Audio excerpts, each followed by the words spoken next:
what are some of the differences there are between the Canadian and American applications?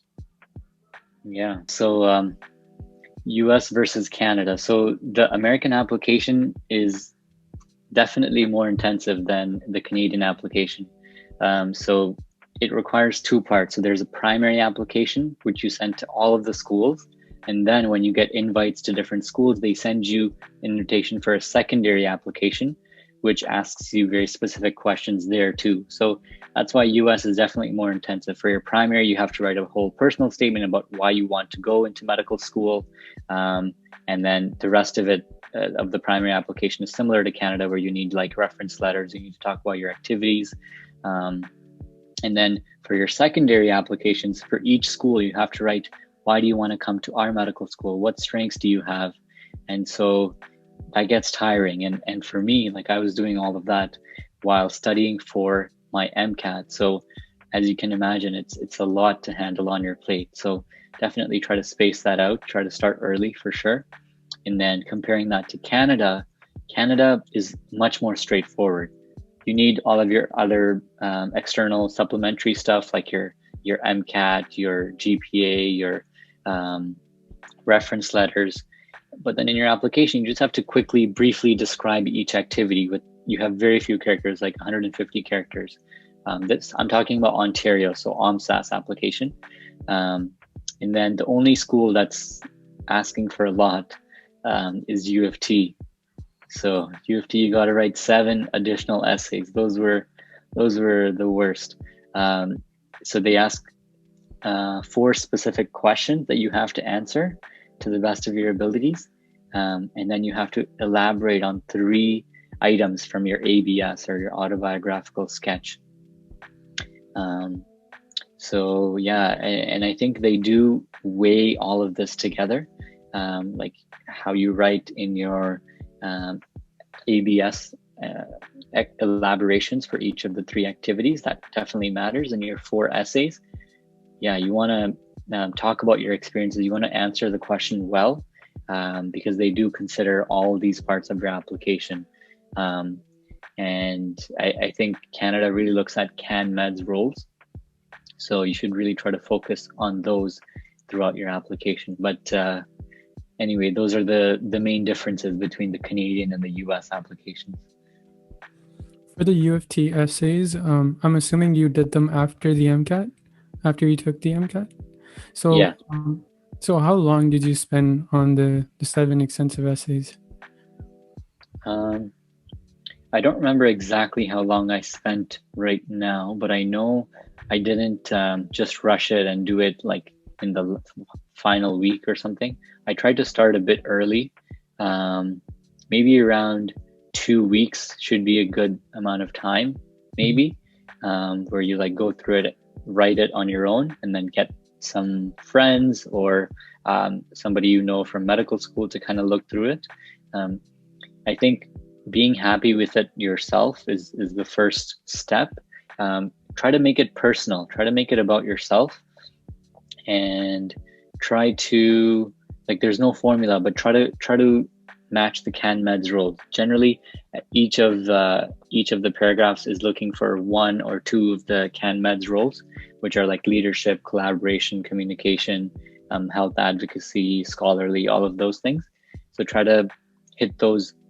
I think uoft calls it clusters actually, but then it's part of the CanMed's role. So definitely go for that. Having been a filed reviewer myself, I know that that's really what they care about, is those CanMed's roles. So certainly try to address that and ask your peers. It doesn't have to be someone from medical school, but someone else who knows you well as well, to see how you're writing, and try to be unique as much as you can, but no pressure there. And since you're part of your clerkship is going on right now, and your match is probably coming up soon for your residency, have you decided what specialty you want to go into? Yeah, we actually just applied for CARMS. It's called CARMS, Canadian Residency Matching Service. And I just applied yesterday. It was the deadline.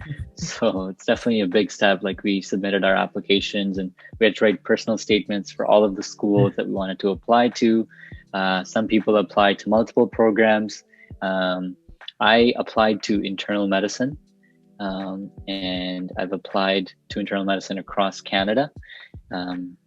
So hoping for the best there. I kind of decided that that's my specialty of choice.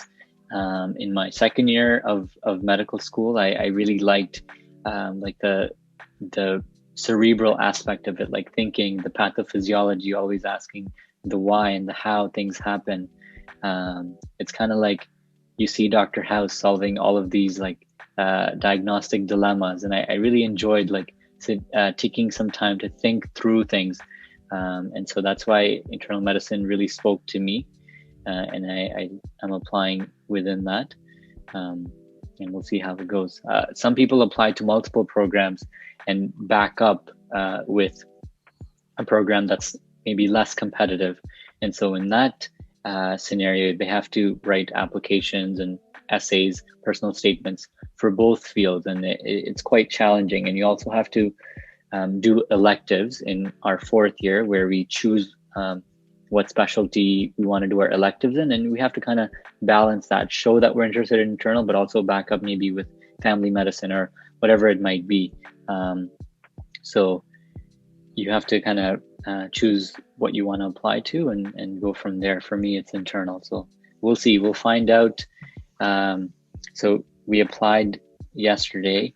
We get interviews throughout March, and then we find out big match day, it's called, is on April 20th of this year. So kind of like draft day. Yeah. Yeah. Yeah. Fingers crossed that everything goes well for you. Thank you. And that brings me to another question that I had. You've talked about how sort of this process of finding a match is so like stressful, and you've got to write a lot of personal statements for your application. So in general, when you were, I guess, cruising or breezing through med school, what was your day like? How did you organize your day? Did you have a specific morning routine? Just stuff like that.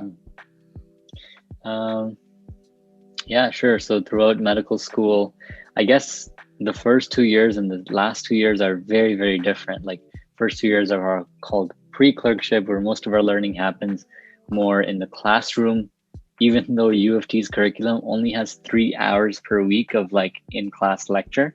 It has a bunch of other like case-based learning and all these things. But it's more in the classroom and less hospital. But then third and fourth year completely, you're doing rotations in the hospital. So certainly very, very drastically different.